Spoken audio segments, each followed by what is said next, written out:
જાહો જલાલી ધન વૈભવ અને પ્રસિદ્ધિભરી દુનિયામાં પિયર જોર્જિયો ફ્રેસાતી એક શાંત પર્વત જેવા છે, જે અડગ, સ્થિર અને મક્કમ છે, જે કેવળ ભૌતિક દુનિયામાં જ નહીં પણ આધ્યાત્મિક જીવનમાં પણ આગળ વધવા બોલાવી રહ્યા છે.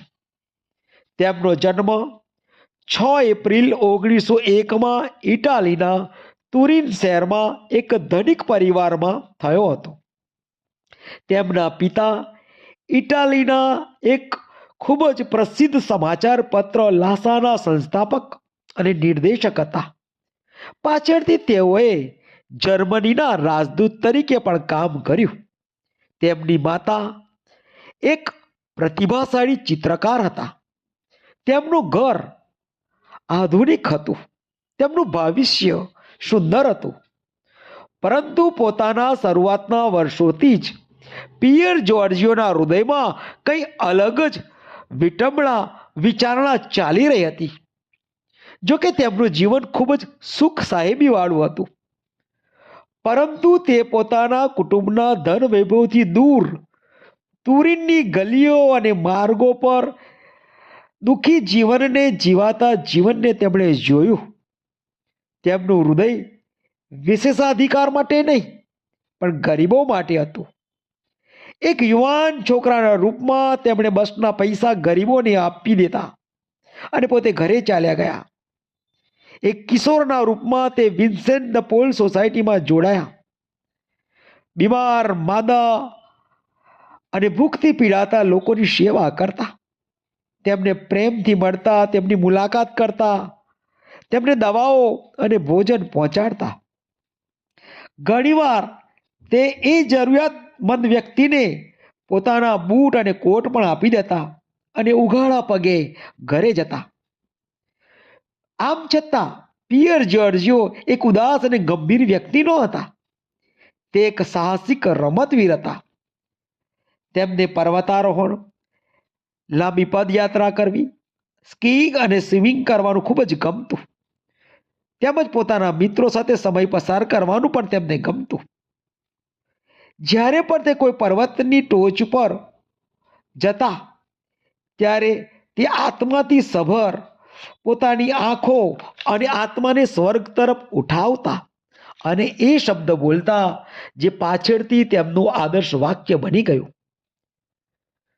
પિયર જોર્જિયોની લડત માત્ર પર્વત ચડવા માટેની નહોતી, પરંતુ પ્રભુ તરફ વળવાની ચડાઈ હતી. કેથોલિક સંસ્કારોથી તેમને શક્તિ મળી. તે દરરોજ સામૂહિક પ્રાર્થનામાં જતા, ગુલાબ માળા બોલતા અને કલાકો સુધી પરમપ્રસાદની આરાધના કરતા, બાઇબલનું પઠન કરતા. તે ડોમિનિક થર્ડ ઓર્ડરના સભ્ય હતા, પ્રાર્થના ગ્રુપના પણ સભ્ય હતા. તેમની આધ્યાત્મિકતા ગહન હતી, છતાં તે દેખાડો કરતા નહોતા. યુનિવર્સિટીમાંથી તેમણે એન્જિનિયરિંગનો અભ્યાસ કર્યો, એ આશયે કે તે એક દિવસ નાના બાળકોની સેવા કરશે, તેમને પ્રભુ ઈસુના પ્રેમથી પરિચિત કરાવશે. અભ્યાસ પાછળ તેમનો ઘણો સમય જતો, છતાં તેમણે સેવાના અને દાનના કાર્યો કરવાનું ચાલુ રાખ્યું. તેઓ કહેતા, ફક્ત દાન જ જરૂરી નથી, પરંતુ સામાજિક સુધારાની જરૂર છે. 1925માં ગરમીના સમયમાં તેમનું જીવન એક અલગ જ વળાંક લેવાનું હતું. માદા માણસોની સેવા કરતા કરતા તેમને પોલિયો થઈ ગયો. જ્યારે પોલિયોના લક્ષણ જોવા મળ્યા ત્યારે ઘણું મોડું થઈ ગયું હતું. થોડા સમયમાં જ તેઓનું મૃત્યુ થયું. ત્યારે તેઓની વય ફક્ત 24 વર્ષની હતી. તેમના કુટુંબને તેમણે કરેલા દાન ધર્મદાના કાર્યોની કોઈ જ ખબર નહોતી. તેમના સેવા કાર્યોની કોઈ જ ખબર નહોતી. તેમના પરિવારે તેમના અંતિમ સંસ્કારનું આયોજન કર્યું. જ્યારે અંતિમ સંસ્કારનો દિવસ આવ્યો ત્યારે હજારો ભિખારીઓ, ગરીબો કે પિયર જોર્જિયોએ જેમણે કપડાં આપ્યા હતા, ભોજન આપ્યું હતું, દવાઓ આપી હતી, જેમની સાર સંભાળ રાખી હતી, તે બધા જ અશ્રુભીની આંખે હાજર હતા. તેમની આંખોમાંથી અશ્રુધારા વહી રહી હતી. સાચા અર્થમાં પ્રભુ ઈસુના શુભ સંદેશ મુજબ તેઓ જીવન જીવી ગયા હતા. ઘણા વર્ષો પછી તેમના ગુપ્ત પવિત્ર જીવન અને તેમણે ગરીબ, લાચાર, નિસહાય, ભિખારીઓ માટે કરેલ કાર્યો લોકો સમક્ષ પ્રગટ થયા.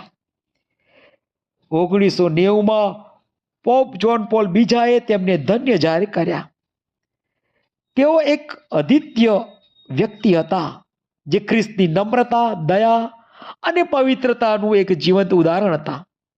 એક સૈકાની ભક્તિ, પ્રાર્થના અને સંશોધનના અંતે 2024માં ધર્મસભાએ અધિકારિક રૂપે એક ચમત્કારને માન્યતા આપી, જેમનું શ્રેય પિયર જ્યોર્જિયોને જાય છે.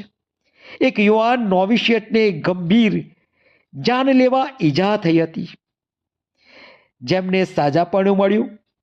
આનો શ્રેય પિયર જ્યોર્જિયો ફ્રેસાતીને જાય છે. વડા ધર્મગુરુ લિયો 14માએ જાહેર કર્યું છે, 7મી સપ્ટેમ્બરના યુવા દિવસે તેમને સંત જાહેર કરવામાં આવશે, જે આધુનિક જગતમાં યુવાનોની પવિત્રતા માટે પ્રેરણા સ્ત્રોત છે. પિયો જ્યોર્જિયો આપણને યાદ અપાવે છે કે પવિત્રતા માત્ર આડંબર નથી, દુરાગામ્ય નથી.